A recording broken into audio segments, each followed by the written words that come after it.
students to your museum. Please show them the wonders of your world. Great! I'm on my way.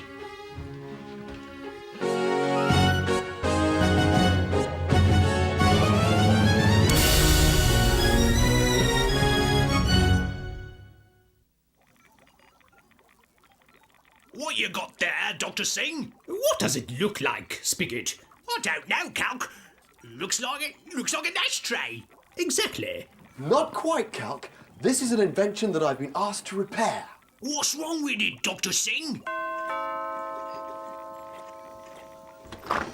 Children, hello.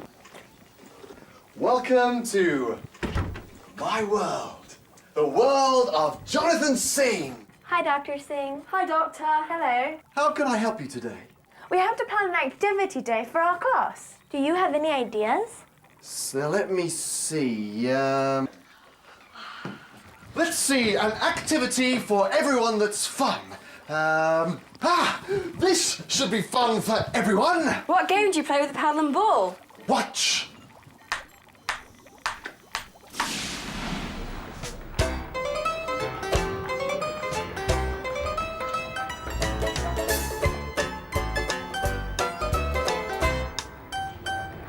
This indoor game may just look like a miniature version of tennis, but table tennis has actually evolved into a sport in its own right. Players use rackets, often called bats or paddles, to hit a small white plastic ball back and forth over a net, which stretches across a rectangular table. 2 or 4 persons can play table tennis. Points are scored by hitting the ball so the opponents can't return it. A game is won by the first player or pair to score 21 points. The best of 3 or the best of 5 matches wins. Yeah, you have to have a good stamina to move around the table and be fast with your feet. Either you can spin, and then you do like this, and the ball goes very much down. So you have to spin upwards. You get a high ball, smash it, you take all the power you got, and you smash it.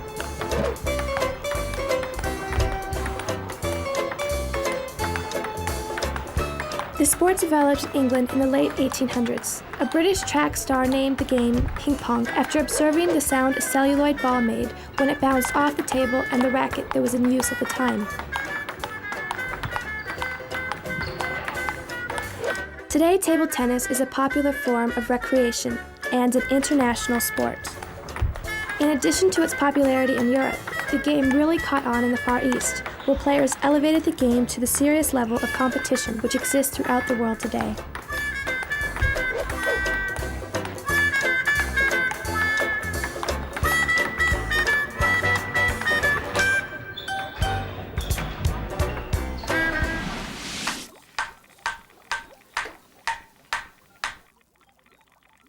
Oh, what a sweet little pot, Calc. Well, I wouldn't know.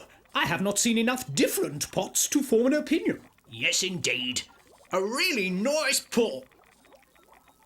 Would you all like a sweet? Yes! All right then, Peter, there's one for you. Oh, thank you. And Anna, one for you, Ashley. Thank you, Dr. Singh. Oh! Peter, you all right?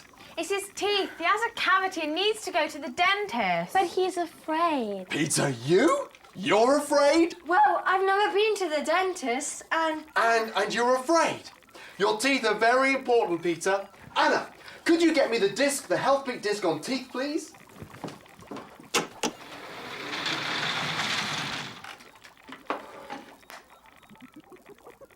From around the world, featuring our team of premier professionals, this is Health Beat.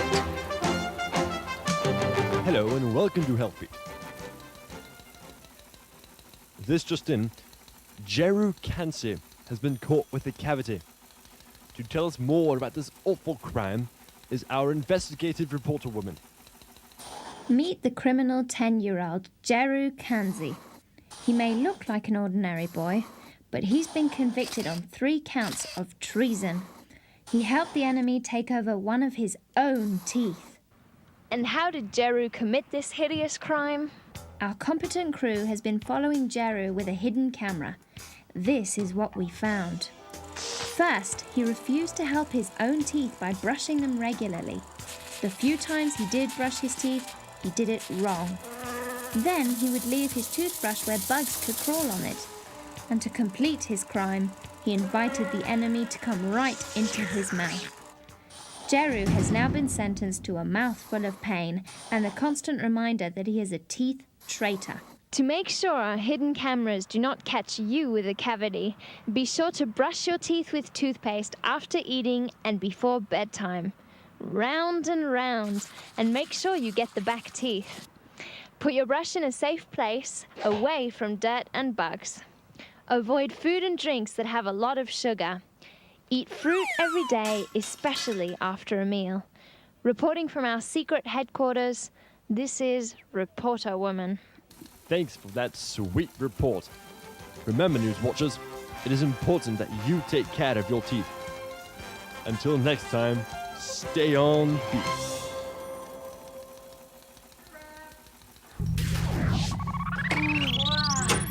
I like you, Mr. Spigot. You're nice. Oh, Calc, look! It's amazing! It's an invention, no more, no less. Oh, but that's all we are. Dr. Singh has filled his museum with wonderful inventions. And some of us are more wonderful than others. Oh, give the little pot a chance, Calc. He might be wonderful too. You're so kind, Mr. Spigot. You're nothing like that mean adding machine. I am a calculator. You certainly have a big mouth for such a little pot. Protect me, Spigot. Protect me from the mean adding machine. Calculator. Oh, yeah, whatever. Why, you... Oh, leave him alone, Calc. Yeah, leave me alone. My friend and I don't need you in our conversation. Right, Spigot, old friend, old pal? Oh, well, yeah, well, I suppose. You know, Spigot, things would be much better if Calc would just go away. Dr. Singh, could you show us another marvellous place? Please. Yeah, can you show us a city where they have painless dentists? Oh, well, I think that's a bit of a tall order, especially as I have no idea where Professor Louis is this week. Let's see if we can find him. Hello, Dr. Singh and children. You'll never guess where I'm going today. Well, maybe you can guess. Here we go. This is the city where East once met West at the Brandenburg Gate. This is also the site of Kaiser Wilhelm, a cathedral that was bombed in the 1940s. One of the many reminders of World War II. The Unter den Linden is one of the main roads that runs through this capital. There are many churches in this city, from the beautiful Basilica to St. Nikolai, one of the first Protestant churches in the vicinity. Have you figured out where I am yet? Okay, here's one more hint. Listen closely. The grandiose Volksreichs building was the original city hall in this German capital. The city we are visiting this time is Berlin, Germany. Auf Wiedersehen! Wow, what a beautiful city. I would sure like to visit there one day. Oh, not me. I just want to go somewhere where my tooth will stop hurting. Anna has never had a cavity in her entire life, but I have 5. There's a very simple explanation, and you might say the answer is at your fingertips. Huh? Let's ask Professor Proof. Skiddo, would you please hand me another glass slide for the microscope? I think I have discovered the rare Bacillioamoebia. Yeah, sure. Here you go, Professor. Oh, Skiddo, my trusty lab assistant, I can't use this one. It's too dirty. Dirty? Yeah, I'd say this place is dirty. I think it's just about time you cleaned this place up a little. Dirt and dust everywhere. But wait a minute. That microscope slide is new. I just handed it to you. Let me see that. Well, you're right, Skiddo. It is new, and until just a minute ago, it was clean, too.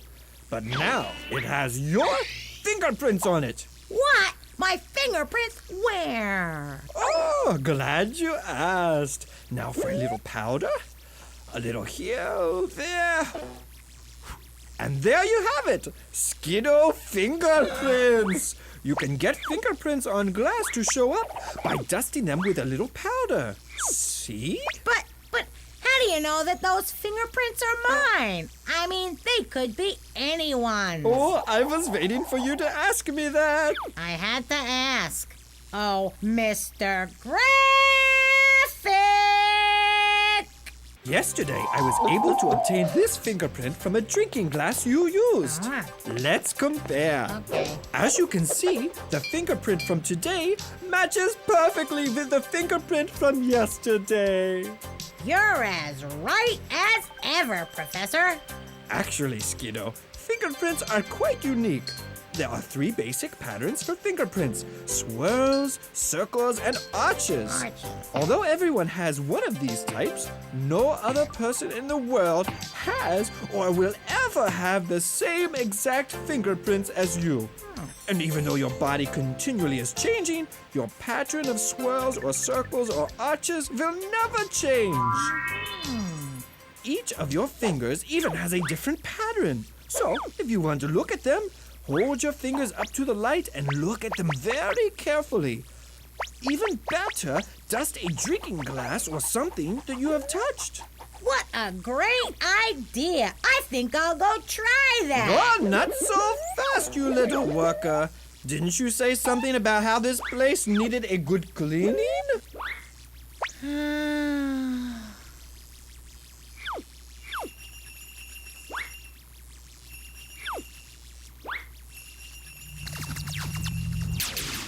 Okay, Dr. Singh, I understand that everyone's fingerprints are different. But what's that got to do with cavities? We're all different. Just like our fingerprints are different, our teeth are different too. Some people have teeth that are more resistant to tooth decay than others, which is all the more reason why we need to clean our teeth daily. Oh, leave him alone, Culk. Yeah, you're nothing but a worthless pile of junk. Spigot, I know we don't always agree, but we are friends. Not anymore. You're history, mate. Spigot is my friend. Now get lost. Oh, but little pot, Culk is my friend. I thought you said that I was your friend. Well, you are. And you let Calc treat me this way? Come on, Spigot, get smart. Calc can't be your friend anymore. And why is that, little pot? Dr. Singh. It seems this little pot is stirring up a lot of trouble. Dr. Horatio said he was having some trouble with his invention. Now I can see why. You're going under the shelf, little pot, until I have a chance to work on you. There, that should restore the peace around here. That pot was stirring up as much trouble as Bufford. Bufford? You know, from the Winds of Adventure book. Oh, yeah, he was the boy who got the pirates to kidnap Isabel. Ooh, he was a troublemaker. That he was. And then there was Captain Pace and Wicked King Halgor. Would you like to see what happens next? Yes! As I told you, I found this book when I was just a teenager.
In our story so far, Isabel was captured by the pirates, but then rescued by Jared and Professor Louis in the Peace Wind.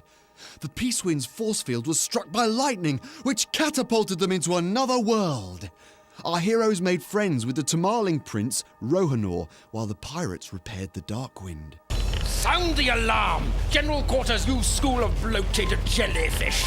We're under attack. Battle stations. Man the starboard guns. What about the kid? Let him swing.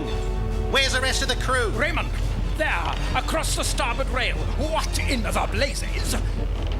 Never in all my days. What is it, Captain? Yeah, look for yourself. Huh? Rocks. Throwing spears. Why, I've never seen such a thing.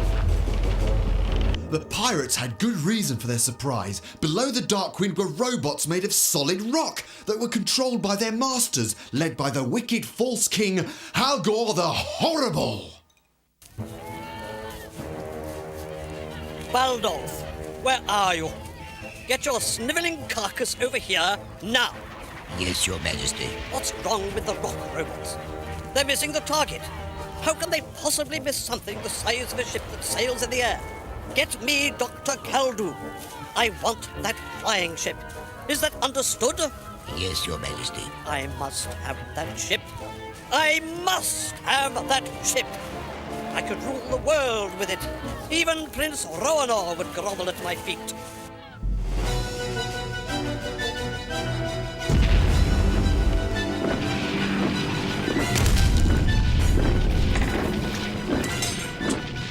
Good shooting, men. Prepare to come about. Man the port guns. Let's give 'em a broadside. Aye, aye, sir. Come about. Fire!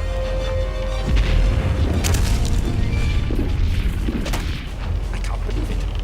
It's impossible. What, Captain? Look for yourself. How do they make the rocks work, Captain? It's amazing. Not the robots, you half-wit. Look at the control dome on each one. Yeah, so? It's gold, Raymond. Gold. I got to destroy them and take their gold. Raymond, no prisoners. Kill them all. No prisoners. Kill them all. But, Your Majesty, if we kill them all, who will show us how to operate the flying ship or its weapons? That's what we have a scientist for, you idiot. Where's the royal scientist? Where is Dr. Kaldu? He is coming, Your Majesty. Good. Increase the attack. Help! Get me up quick!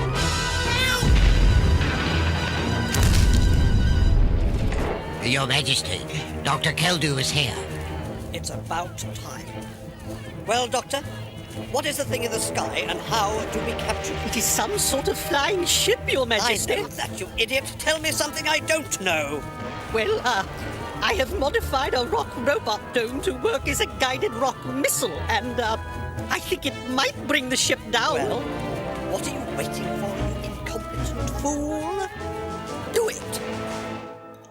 The robots were made of rock, so the pirates didn't worry much about destroying them. Meanwhile, Halgor the Horrible called for his scientist, who found a way to accomplish the command.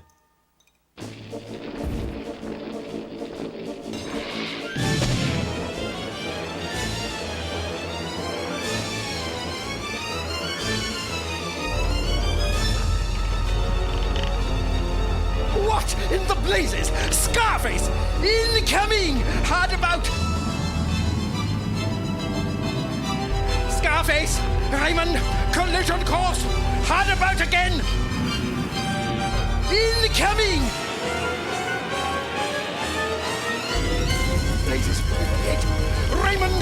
Batten down the hatches and prepare to land.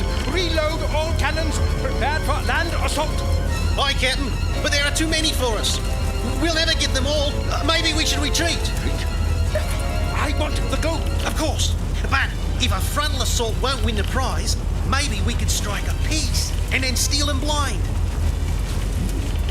Not bad, Raymond. Not bad at all.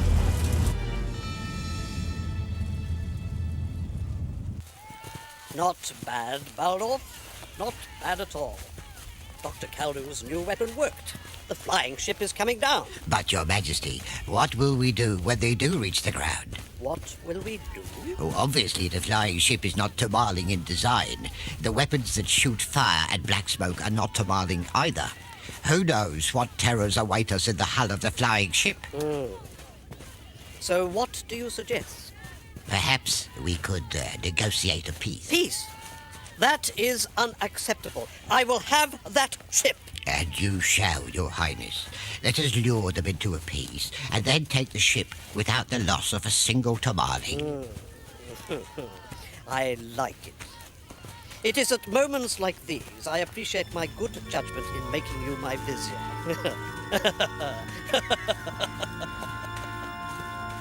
While Halgor the Horrible made his wicked plans of betrayal, pirate captain Raphael Pace sent Scarface out to retrieve one of the gold control domes that sat upon the head of every rock robot. Scarface! Scarface! Aye, aye, Captain. Well, don't keep me waiting. Where is it? Here it be, Captain Pacer. Just as purty and shiny as it can be. I wonder how it works. No moving parts. Nothing but strange lines and spots engraved in the gold. No matter, it is gold. Aye, Captain. And there were hundreds, even thousands of them. Yes, Raymond, and soon they will all be mine.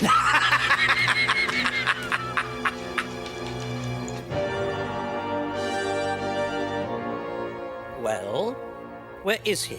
Your Majesty, Dr. Keldu, your scientist, has been summoned. And his daughter? And his daughter also, Your Majesty. Good. I will defeat Prince Rano in any and all ways, including his precious Klenosha.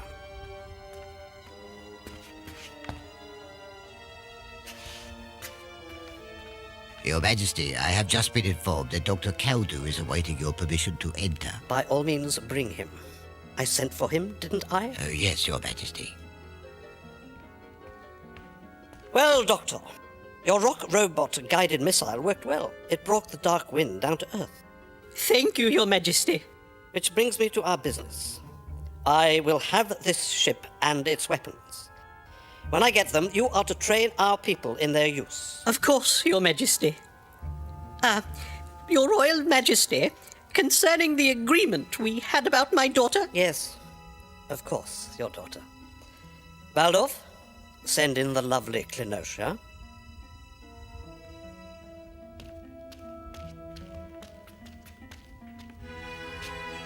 Klenosha, my child, are you okay? Oh, yes, Father. Oh, how I've missed you. How touching. Thank you for returning my daughter to me, Your Majesty. You are indeed a king who honors his word. Honors his word? I am the king. I am bound by nothing. I have brought your daughter to you to announce that I intend to take her as my wife. Your wife? I would rather die an old maid than ever think of marrying you. I am betrothed to Prince Roanoke. I will marry him or no one. I am the king! You will do what I say or die. And as for Prince Roanoke, his life hangs by a tenuous thread that I will soon cut. Guards, take her to the tower. Father! Father! Klenosha! Dear Klenosha! Yes, dear Klenosha. Doctor, dear Klenosha will be mine. Now get out of here. Prince Roanoke! Prince Roanoke, I'll have his head. As Klenosha was led up the winding steps into the tower, she wondered if her fiancé, Prince Rohanor, was alive. A great distance away, Rohanor also thought of his true love. Hello, Isabel. How are the repairs coming along? Oh, not too bad. Although they would probably get done much quicker if Jared would stop bragging and telling stories of how great he is. Oh. Is not Jared your betrothed? My what? You know, the one you'll marry. Marry Jared? Never. The only person Jared is in love with is himself. That is too bad. There is no greater joy than to love someone with all your heart. That is true. Who is it you love, Prince Rohanor? Me? I love Klenosha. Beautiful, wonderful Klenosha. Ah, but does she even know I'm alive? What happened? Her father is the scientist who invented the rock robot control domes. He made them so that my people could be free from harsh forms of work. But Halgor the Horrible, my father's Minister of Labor, kidnapped my darling Klenosha and forced her father to make a golden crown that would control all the rock robots. The rock robots, who were meant to do menial tasks, became his army. I fear my father is dead, and my beautiful Clinotia I have not seen in months. But enough of me. Who is it that you love? Well, I guess I would have to say that I love... Me, of course. I'm her hero. I rescued her from Bufford, then from the pirates, and of course I was the one who made peace with the Prince of the Tamarlings. It should be obvious. Who else could be her true love? Try God? I love God. It is He who answers my prayers and fills my heart with hope and joy. You give me heartburn. Oh, come on, admit it. You do think I'm wonderful. You are so full of pride and arrogance. I was just reading from the Bible this morning, and you know what it says? That you should think I'm wonderful? It says that pride goeth before destruction, and a haughty spirit before a fall. A most revealing proverb. Excuse me, I have affairs to attend to. Me too. Jared, I'm sure you will enjoy yourself for company. Goodbye. That Captain Pace is wicked! And King Halber's horrible! Why are they like that? Every one of us is different. We can't control being different from each other, but we can control how we react to being different. Oh, it's the bus! Oh.